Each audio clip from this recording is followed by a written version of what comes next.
One of the minor challenges with performing cryoablation using a standard ultrasound instrument is that the dimensions of the ice ball are larger than the transducer footplate, so you can't measure it all in one view. So one tool that I use, a strategy that I use, is to insert a needle in front of the ice ball, in the skin. Either I use a needle that's already in place for hydrodissection, or I insert a needle halfway along the length of the ice ball.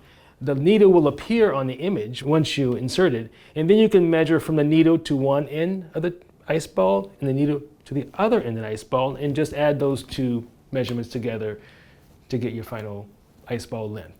And then if you can't measure the other dimension, take the needle out and put it in at a right angle to the first insertion, and then measure the other two distances. So that's how you get an accurate measurement of the ice ball dimension. We measure it in two parts using the needle inserted between the skin and ice ball as a reference point for measuring.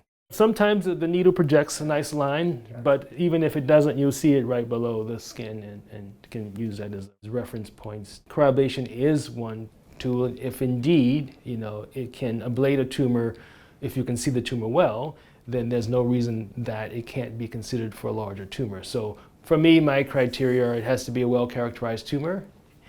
Even if it's larger than 2 centimeters, if I can map out the dimensions of it, then you can cryoablate whatever volume that is required to clear that tumor with clear margins.